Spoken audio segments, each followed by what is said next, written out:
सबसे पहले मैं अपने इंस्टीट्यूट MIT ग्रुप का और अनिल सर का शुक्रिया करना चाहूँगी। मुझे मौका दिया पहली बार पब्लिकली परफॉर्म करने का। लिख तो मैं बचपन से रही हूँ, पर कभी अपनी कविता को परफॉर्म नहीं किया। कुछ बंद कमरे में बोलने की आदत होती है, पर जब हम पब्लिक के सामने आते हैं तो घबरा जाते हैं। पहली बार परफॉर्म कर रही हूँ, उम्मीद करती हूँ कोई गलती होगी तो माफ़ करेंगे। ज़िंदगी किताब की तरह होती है जिसमें बहुत सारी कहानियाँ होती हैं। कुछ कहानियाँ पूरी होती हैं, कुछ कहानियाँ अधूरी रह जाती हैं। कुछ कहानियाँ सुनी होती हैं, कुछ अनसुनी होती हैं।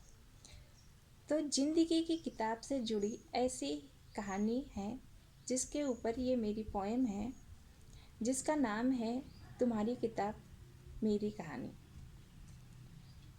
एक किताब तुम्हारी थी, एक किताब तुम्हारी थी, एक कहानी हमारी थी। किताब तुम्हारे पास छूट गई और कहानी मेरे पास। किताब तुम्हारे पास छूट गई और कहानी मेरे पास। फड़फड़ाते पन्नों की तरह कई अरमां तड़प कर रह गए। फड़फड़ाते पन्नों की तरह कई अरमां तड़प कर रह गए। पुराने वर्ग की लफ्ज़ की तरह, पुराने वर्ग लफ्ज़ की तरह कुछ यूं ही वक्त की स्याही के साथ बह गए। बाकी बचे हैं कुछ आधे अधूरे से अल्फाज, बाकी बचे हैं आधे अधूरे से अल्फाज। जैसे सीने में दफन हो कई राज, जैसे सीने में दफन हो कई राज।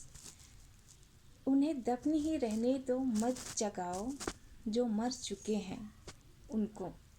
उन्हें दफन ही रहने दो, मत जगाओ जो मर चुके हैं उनको। क्योंकि ये जागेंगे तो और तड़पेंगे, क्योंकि ये जागेंगे तो और तड़पेंगे। और इस बार इन्हें फिर से थपकी देकर सुलाना मुश्किल होगा, और इस बार इन्हें फिर से थपकी देकर सुलाना मुश्किल होगा। जिद्दी है बहुत, अब ये ना संभलेंगे। इसलिए कहती हूँ इस किताब को बंद ही रहने दो, इस किताब को बंद ही रहने दो।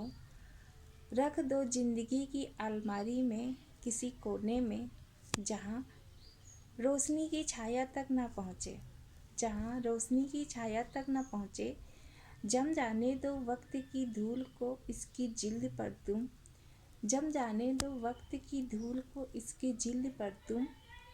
और भुला दो इसका नाम अपने जहन से, और भुला दो इसका नाम अपने जहन से। ये सोच कर के किताब तुम्हारे पास छूट गई और कहानी मेरे पास।